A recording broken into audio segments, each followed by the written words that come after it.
But what Frank was saying, it was quite embarrassing. I always tell a story. I've been everything from a businessman to a bank robber to a mercenary to a missionary. I smoke. And I was in this country and I'm with the Christians, and I'm a Christian. I've been a Christian for 30 odd years. And I had cigarettes in my pocket at the point where the gang came with their knives. And the good Christians turning around and saying, but we're Christians, and he's emptying out his pockets. He says, and you can all have a look and see that we don't have anything. Now, I had cigarettes in one pocket, I had money in the other pocket, and no way was I going to be doing that, you know, otherwise I would have been caught, you know, right?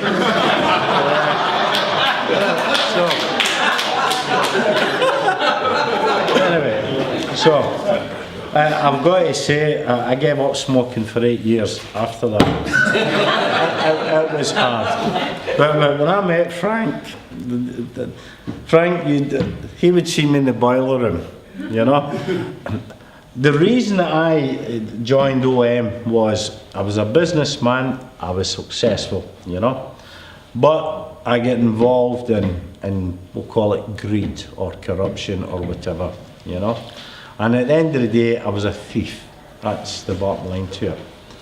But, and there was a few highlights said tonight.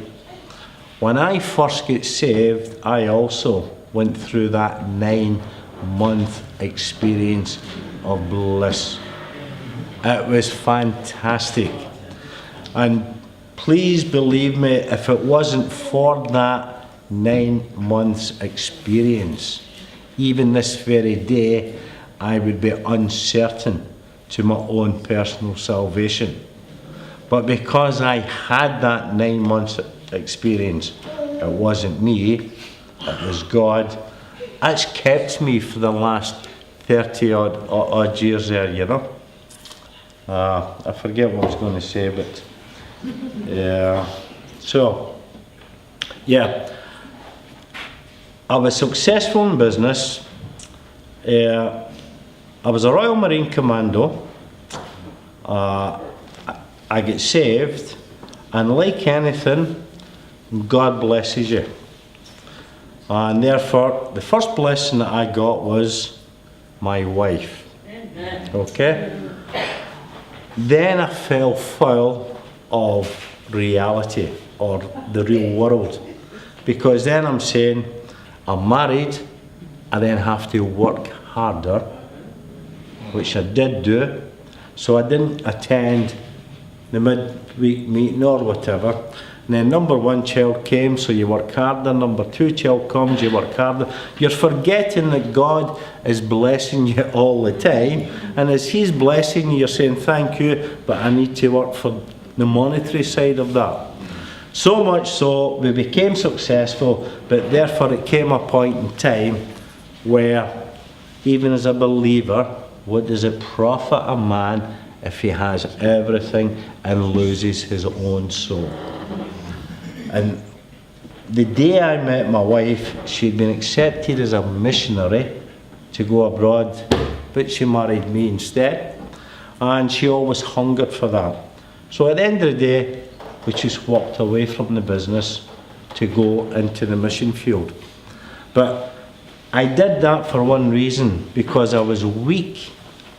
I.e., if I stayed in business, I knew that I would be getting caught up in the corruption and everything else.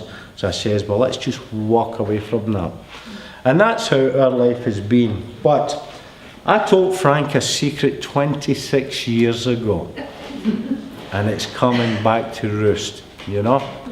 And when Frank shared with us about Transformed, I was highly impressed, you know, because the people that Frank was talking about is me and many people like me.